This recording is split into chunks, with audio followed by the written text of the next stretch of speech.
जय हिंद। मैं Rahul Kumar Sagar GS centre में सबका स्वागत करता हूँ। आज हम लोग बहुत ही इम्पोर्टेंट चैप्टर एग्रीकल्चर का पढ़ने वाले हैं, यानी कि कृषि का। ओके, तो जो हमारे एग्रीकल्चर है वो कृषि बहुत ही खास मायने में इसको पढ़ा जाता है। एग्रीकल्चर का जो सेक्टर है बहुत ही इम्पोर्टेंट है एज ए कॉम्पिटिटिव एग्जामिनेशन। यहाँ तक कि 10th क्लास का भी जो स्टूडेंट है NCERT बुक है जो उनसे भी आपका एग्रीकल्चर में पढ़ने का मिलता है ना। तो एग्रीकल्चर के बारे में हम आज स्टडी करेंगे, पढ़ेंगे।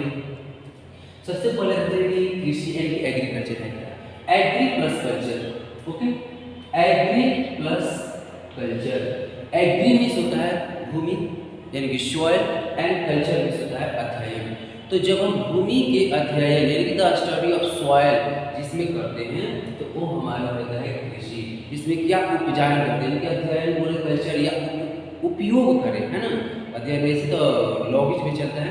तो कृषि के उपजाऊ से संबंधित जो अध्ययन करते हैं, जो कृषि से संबंधित है, केवल जो उपजाया जाता है कौन सा नहीं, वो हमारा होता है एग्रीकल्चर। एग्रीकल्चर के अंतर्गत मेनली आपका आता है पशुपालन, ओके, वानिकी जिसको फॉरेस्ट्री के नाम से जानते हैं, मत्स्य पालन यानी कि फिशरी, एंड रेशम कीट पालन। जो रेशम कीट पालन हम लोग करते हैं कोयल के पत्ते पर, और उसके थ्रू हम लोग अपने टेक्सटाइल इंडस्ट्री में भी यूज करते हैं। सबसे पहले कि एग्रीकल्चर जो हमारा है वो पार्ट्स किसके हैं। जैसे there are 3 kinds of list, law and order. जो हमारे लॉ एंड ऑर्डर बनता है, कानून बनाने की जो विधियाँ हैं वो 3 भागों में बांटा गया है। पहला सेंट्रल, दूसरा स्टेट, और तीसरा कंकरेंट। यानी कि जिस पर हमारे सेंट्रल गवर्नमेंट कानून बनाती है वो हमारे सेंट्रल लिस्ट में चला जाता है। जिसमें स्टेट गवर्नमेंट लॉ बनाती है, कानून बनाती है, वो हमारे स्टेट लिस्ट में चला जाता है। और इसमें दोनों बना सकते हैं उसको कंकरेंट लिस्ट, यानी कि जिसको हम लोग समवर्ती सूची में, यानी कि संघीय सूची, राज्य सूची और समवर्ती सूची। जबकि शुरुआती के दौर में जब भारत आजाद हुआ था तो उस वक्त एग्रीकल्चर को ज़्यादा से ज़्यादा पार्ट से स्टेट लिस्ट में डाला गया था। लेकिन अब जो है एग्रीकल्चर हमारा वो समवर्ती सूची में यानी कि कंकरेंट लिस्ट में है। तो इसके इतिहास देते हैं कि एग्रीकल्चर की जो इतिहास है हमारे इंडिया में कब से है। उसमें एक हमारे इंडिया के एग्रीकल्चर के इतिहास में एक बुक लिखा हुआ भारतीय कृषि का इतिहास, जो कि मोहिंदर सिंह रंधावा यानी कि MS रंधावा के द्वारा एक बुक लिखा गया है। भारत में कृषि का इतिहास कब से कब है। तो माना जाता है कि भारत में कृषि जो है वो 7000 यानी कि 8000 लगभग लेते हैं कि 8000 BC टू 7000 BC भारत में कृषि की शुरुआत 8000 BC से 7000 BC पूर्व हुआ था, ओके। जबकि एक कोल्डिहवा है मध्य प्रदेश में, है ना, कोल्डिहवा।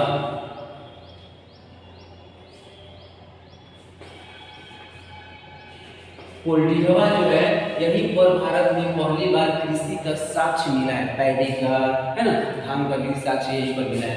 तो सबसे पहले कोल्डिहवा जो है माना जाता है कि कोल्डिहवा में जो मध्य प्रदेश एरिया में आता है वहाँ पर सबसे पहले कृषि का शुरुआत होती है। यहाँ तक इंडस वैली सिविलाइजेशन हम पढ़ेंगे, उसमें भी हमारा कृषि की शुरुआत मानी जाती है, यानी कृषि के डेवलप माने जाते हैं, ओके। अब अपने टॉपिक पर आते हैं। जो हमने कितने चैप्टर इसका एग्रीकल्चर का लगभग जितनी वीडियो आ सके पहला सेक्टर हम समझेंगे, पहला वीडियो। तो एग्रीकल्चर वो इकोनॉमी की दृष्टि से हम मानते हैं कौन सा सेक्टर में है, तो प्राइमरी सेक्टर। जैसे एग्रीकल्चर तो इकोनॉमिक्स में क्या होता है कि प्राइमरी सेक्टर,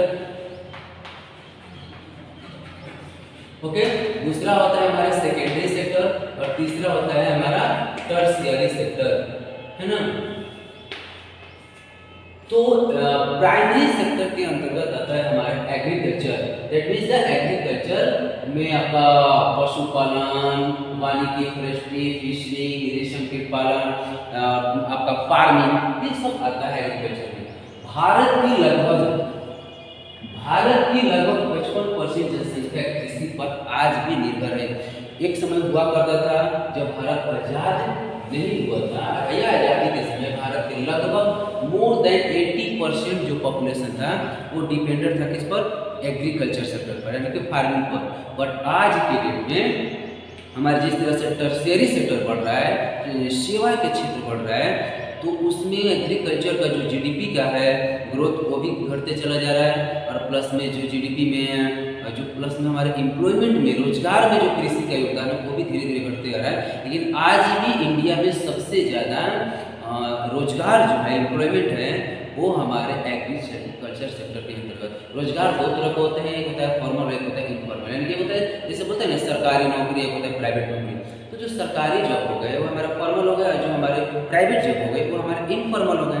ओके, तो आज भी भारत की जो जनसंख्या ये बीपीएससी अपना 63वीं क्वेश्चन है कि भारत के कितने परसेंट जनसंख्या पर कृषि पर निर्भर है लोग, तो 55% जनसंख्या भारत यानी कि 121 करोड़ का अकॉर्डिंग टू 2011 सेंसस 121 करोड़ का लगभग 55% यानी कि लगभग आपका 65 करोड़ जनसंख्या आज भी कृषि पर निर्भर है। यदि कृषि क्रैक कर जाता है, कृषि नहीं होता है, तो माना जाता है कि 55 करोड़ जनसंख्या पर जीवन और मरने की जो दुविधा है वो बहुत जल्द आ जाएगी। और भारत में भुखमरी किस तरह से इतिहास गवाह है, कितना हुआ है, बंगाल में भुखमरी, पूरे इंडिया में भुखमरी, बिहार में हर जगह हुआ है, वो किसके कारण? कृषि को फेल होने के कारण, यानी कि फेल ऑफ द क्रॉप्स। देखते हैं कि भारत के कुल क्षेत्रफल का 51% भाग का कृषि कार्य किया जाता है। भारत का कुल क्षेत्रफल कितना है? तो 32,87,263 किलोमीटर स्क्वायर पर में से लगभग 51% यानी कि लगभग बोल सकते हैं कितना हो गया आपका 16 यानी 17 लगभग आपका 16.5 लाख किलोमीटर स्क्वायर में भारत में कृषि का कार्य किया जाता है, यानी कि खेती के कार्य। जितने भी भारत में पठारी एरिया जो हमारे 3.28 जो मिलियन किलोमीटर स्क्वायर है, 32,10,000, इसमें से प्लेन एरिया भी बहुत ज़्यादा है ना, पहाड़ी एरिया भी है। 43% हमारे प्लेन एरिया है, पहाड़ी एरिया है, हिली रीजन, उसके बाद प्लेटिव रीजन है ना, अनेकों प्रकार के रीजन है, जिसमें नदियाँ बहती है, तालाब है। ये सब मिलाकर 32,87,000 में से 51% पर कृषि की जाती है, यानी कि एग्रीकल्चर का काम किया जाता है। जिसमें से इसमें जो हमारे कुछ टर्म्स है, फैक्ट्स है, इसको हम याद रखेंगे कि भारत में कुल क्षेत्रफल का 51% यानी कि 51% भाग पर कृषि की कार्य किया जाता है। इसमें 4% कृषि को छोड़कर, ओके, जो बच गया 49 में से 4% चारागाह यानी कि जो कैटल को चराने के लिए लोग ले जाते हैं। प्लेटिव एरिया में ज़्यादा, पहाड़ी एरिया में ज़्यादा होता है, कुछ पहाड़ी एरिया के जो नीचे होता है उनका चारागाह 4%, वन जो है 21% लगभग, ओके। जबकि हमारे 21.9 लगभग 22% हमारे इंडिया में फॉरेस्ट पाए जाते हैं। और कुल फॉरेस्ट वन जो हमारे पेड़ पौधे के अगल बगल की रोपाई कर लेते हैं, तो लगभग भारत में 24% आपका वन हो जाता है ना। जबकि इससे वन में फॉरेस्ट अलग हो गए, वनीकरण जो हमारे हो रहा है वो अलग होगा, उसको टोटल मिलाएंगे तो 24%। लेकिन केवल फॉरेस्ट कहेंगे तो फॉरेस्ट में हमारे आएगा लगभग 21.8% यानी कि 20%, 22% भी इसको आप कर सकते हैं, ठीक है। भारत के कितने परसेंट का बंजर है, यानी कि बैरन है? तो बैरन है हमारे 24% of the total area of India. Bharat के टोटल एरिया का 24% भाग पर बंजर भूमि है। जैसे मान के चलो हमारे एरिया में आप जाइएगा, देहाती एरिया में जाइएगा, तो जो टाल टीन होते हैं ना, या जो बलगट एरिया होते हैं जैसे थार रेगिस्तान, वो बंजर में आ जाएंगे। इंडिया का सबसे बड़ा जो रेगिस्तान है वो थार रेगिस्तान है ना, वो आ जाएगा हमारा आपका बंजर भूमि में। जबकि उसका एरिया जो है ना 2,10,000 किलोमीटर है, भारत और पाकिस्तान दोनों को मिलाकर। यानी कि थार जो है वो दुनिया के सबसे बड़ा में 10वां स्थान होता है। दुनिया के सबसे बड़ा रेगिस्तान जो है, डेजर्ट है, वो सहारा है ना। जबकि सहारा के जो एरिया है वो है आपका 84 lakh kilometre square. Sahara desert का जो है ना एरिया वो है आपका 84 लाख किलोमीटर स्क्वायर। ये हमारे कहाँ है? अफ्रीका कंटिनेंट में, ओके, 13 देशों में फैला हुआ है। तो जिससे भारत में है, तो भारत का सबसे बड़ा डेजर्ट कौन सा है? तो थार डेजर्ट है जो दुनिया के सबसे 10वां बड़ा डेजर्ट है, ओके। इसकी जो एरिया है वो लगभग 2.1 यानी कि 2,10,000 किलोमीटर स्क्वायर है ना।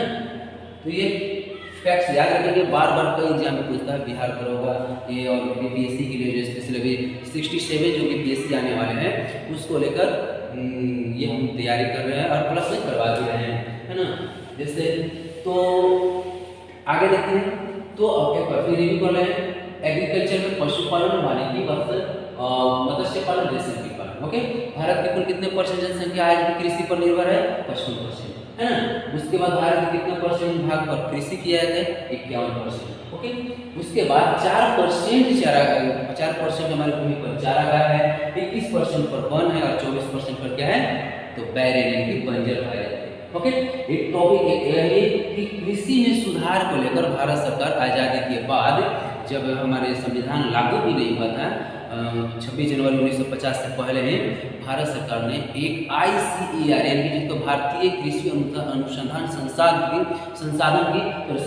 स्थापना की, जिसका यानी कि Indian council of agriculture and research, Indian council of agriculture and research की स्थापना कब हुआ? 16 जुलाई 1920 यानी कि आज़ादी से पहले से। उसके बाद नेशनलाइज इसको कर दिया गया था 1949 से, है ना। इसको 1949 में RBI के साथ इसको भी नेशनलाइज कर दिया, राष्ट्रीयकरण कर दिया गया, है ना। तो भारत आज़ादी के बाद इसका राष्ट्रीयकरण और आज़ादी से पहले 16 जुलाई 1929 को नई दिल्ली में इसकी स्थापना किया जाता है। ICAR से बहुत सारा क्वेश्चन आ सकता है कि ICAR की स्थापना कब हुआ था? 16 जुलाई 1929 को। ICAR का नेशनलाइज कब किया गया था? एक तरह से हमारे भारत सरकार को इसको मान्यता दिया गया 1949 में। इसकी स्थापना का हुआ था नई दिल्ली में। इसका हेडक्वार्टर कहाँ है? नई दिल्ली में। ICAR का full form Indian council of agriculture and research. इसका मेन काम क्या है? ये कृषि के क्षेत्र में विकास का काम कर रहा है, देखना है कि कौन सा सॉइल फर्टिलिटी है, कौन सा सॉइल में अच्छा खासा कौन सा एग्रीकल्चर किया जाता है। एग्जाम्पल के रूप में जैसे मान लीजिए रेड सॉइल है, तो हम जानते हैं कि जो रेड सॉइल होता है वो कॉटन के लिए सबसे इंपॉर्टेंट होता है, महत्वपूर्ण होता है। कॉटन की जो खेती होती है रेड सॉइल होती है। एलिवेट सॉइल जो होता है जिसको बोलते हैं हम लोग उपजाऊ भूमि, जहाँ पर ये नदी के किनारे पाए जाते हैं, इनकी जो नदियाँ बहती जाती है ना, तो नदियाँ बहती जाती है तो नदियाँ में हर साल बाढ़ आता है। तो जो बाढ़ आता है ये पानी ये साइड एरिया में आ जाता है, जहाँ पर हर साल बाढ़ आता है। यहाँ पर एलिवेट सॉइल दो तरह होते हैं, यानी उपजाऊ भूमि दो तरह की होती है, एक होती है बांगर और एक होती है खादर। तो क्या होता है कि यानी कि जो नदी के साइड में जहाँ पर हर साल बाढ़ आती है, यानी कि तो उसको बोलते हैं हम लोग खादर, है ना, खादर। यानी कि यहाँ पर हर साल बाढ़ आएगी, यानी कि पर हर साल यहाँ पर आपका फ्लड आएगा, बाढ़ आएगा। इसके बाद कुछ ऐसे एरिया है जहाँ पर 5 साल 10 साल में बाढ़ आता है, तो उस एरिया को हम बोलते हैं गाद, है ना, यानी कि गाद। तो इस तरह से देखते हैं कि जो हमारे नदी के साइड में बसने वाले जितने भी बनने वाले जो भूमि है, प्लेन एरिया नदी के द्वारा बनाया जाता है, तो खादर और गादर। तो खादर जो है वो हमारे नदी के साइड में हर साल बाढ़ आता है। यानी कि बीपीएससी में ये क्वेश्चन था कि नदी जहाँ पर नदी के किनारे ऐसा नदी के साइड में आपका भूमि है जहाँ पर हर साल बाढ़ आता है, इस सॉइल को हम किस नाम से जानते हैं? खादर, ग्वादर, रेड ऐसे होता है, यानी कि खादर ग्वादर 10 साल पर 5 साल पर होता है। ओके, तो ICAR की स्थापना 16 जुलाई 1929 को नई दिल्ली में हुआ था, है ना। अब उसके बाद इसका मेन काम क्या है? इसका मेन फंक्शन है कृषि के क्षेत्र में विकास का काम करना। इन्होंने सबसे पहले भारत सरकार को एडवाइस दी कि ग्रीन रेवोल्यूशन को लेकर आप कदम उठाइए। तब ग्रीन रेवोल्यूशन जो है ना वो 1966 to 67 में जिसकी जो लीडर थे वो M. स्वामीनाथन के नेतृत्व में 1969 में भारत सरकार ने ग्रीन रेवोल्यूशन की शुरुआत की। और इस ग्रीन रेवोल्यूशन के अंतर्गत क्या होता है? Modern farming method. Green revolution का मतलब होता है जिसको हरित कृषि बोलते हैं, हरित क्रांति। इसमें मॉडर्न फार्मिंग मेथड का अपनाया गया। इसमें एग्रीकल्चर, जहाँ पर बंजर भूमि है, बंजर भूमि में इरिगेशन की व्यवस्था कर देंगे, वहाँ पर खेती हो जाएगी। जहाँ पर किसान वर्षा पर ज़्यादा विश्वास करते हैं, वर्षा पर ज़्यादा आधारित हैं, वहाँ पर एग्रीकल्चर को और आगे बढ़ाने के लिए सिंचाई की सुविधा कर देते हैं, नल जल, है ना, मैंने आपका कैनल बना दिया जाएगा, नहर बना दिया जाएगा। उसके बाद पंपे से जो भी है ना, जो किसी भी तरह की इरिगेशन की व्यवस्था अच्छा करना है ना। इसी क्रम में भारत में मैंने सैकड़ों किलोमीटर, हजारों किलोमीटर में नहरें बनाई गई ताकि लोगों में जो कृषि के कार्य है ना वो पानी आसानी से पहुंचाया जा सके और लोग अच्छे ढंग से कृषि की। तो ग्रीन रेवोल्यूशन में जो है मिलने की आपका ग्रीन रेवोल्यूशन में सबसे ज़्यादा फायदेमंद किसका हुआ? पंजाब और Haryana, western parts of UP. जैसे एक डाटा का अनुसार लेते हैं कि 1965 में बिफोर द ग्रीन रेवोल्यूशन से पहले 1965 में गेहूं यानी कि वीट की जो प्रोडक्शन था वो 12 मिलियन टन था। Okay, 12 million ton. Then after the green revolution के बाद जब मॉडर्न मेथड अपनाया गया तो 1970 के करीब में भारत में अकॉर्डिंग टू डाटा यानी कि जो ICAR डाटा देता है उसके अनुसार बता रहे हैं आपका ये सीधे डबल हो गया, 24 मिलियन टन गेहूं का उत्पादन हो गया। आज के भी डेट में भारत में 3 बार ग्रीन रेवोल्यूशन भी शुरू किया गया था। पहली बार 67 में, उसके बाद फिर चला फिर दूसरे एरिया में, फिर 84 में, इस तरह से तीसरा ग्रीन रेवोल्यूशन, चौथा ग्रीन रेवोल्यूशन शुरू करने के विचार हो रही है फिर दूसरे एरिया में जहाँ पर अभी वो ग्रीन रेवोल्यूशन का प्रभाव उतना अच्छा खासा नहीं है। ग्रीन रेवोल्यूशन का प्रभाव पहला ग्रीन रेवोल्यूशन में सबसे ज़्यादा कहाँ रहा? तो पंजाब, हरियाणा और वेस्टर्न पार्ट्स ऑफ यूपी, कुछ राजस्थान के कुछ एरिया में। ओके, जैसे इंदिरा गांधी कैनल जो है ना ग्रीन रेवोल्यूशन का ही देन है।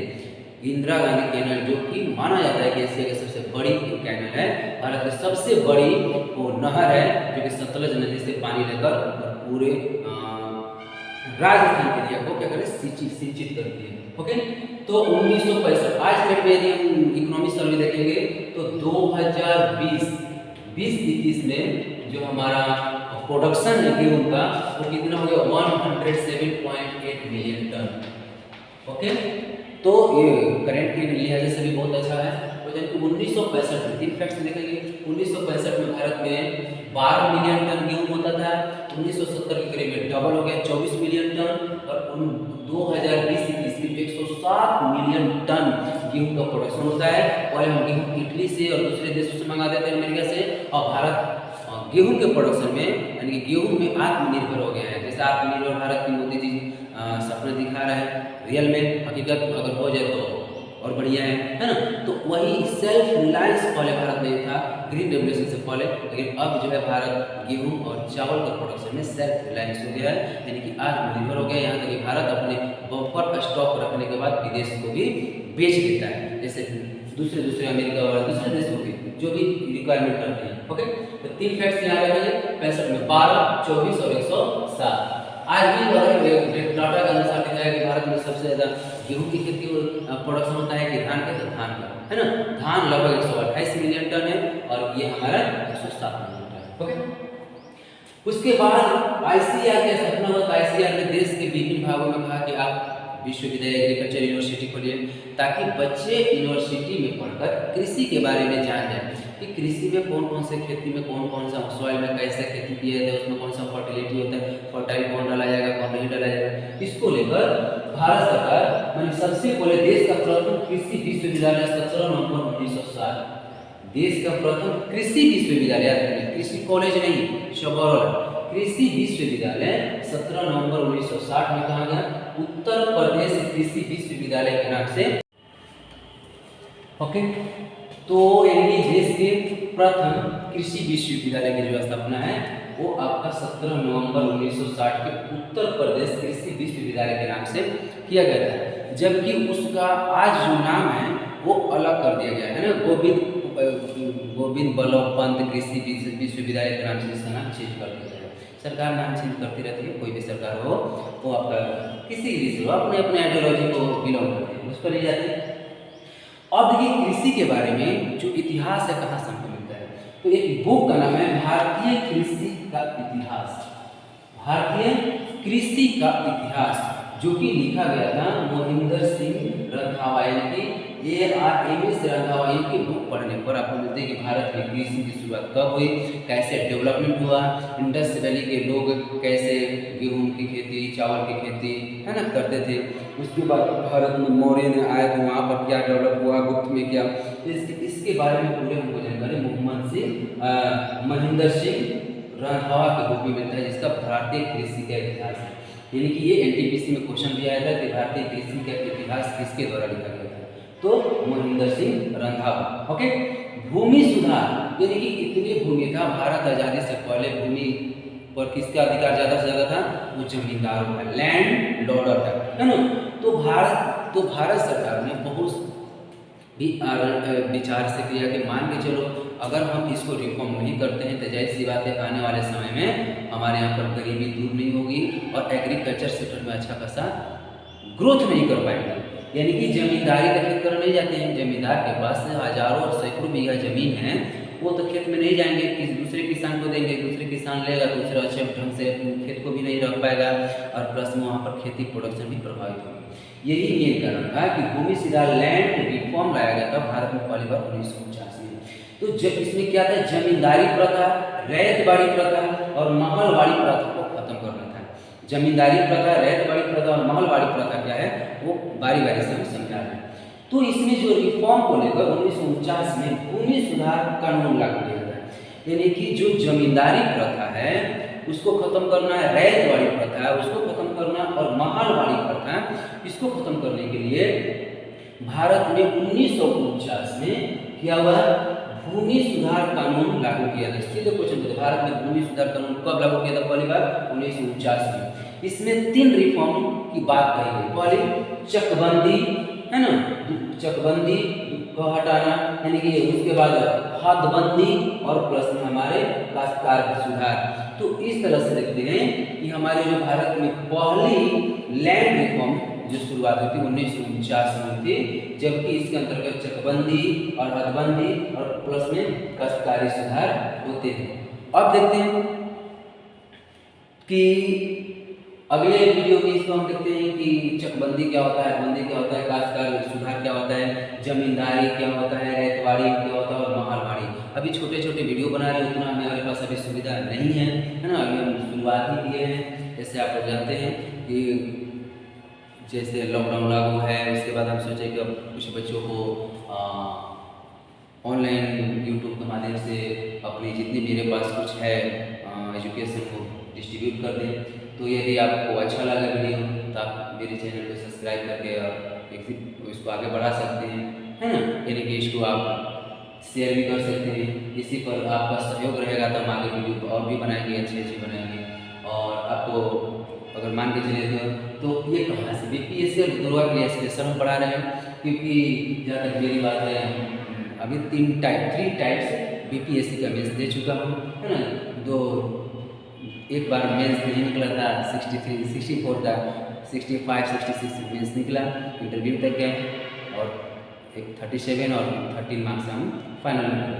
वैसे हमारा CGL 2018 में सिलेक्शन हो चुका है as a income tax inspector. हमारा रैंक ऑल ओवर इंडिया 177 है।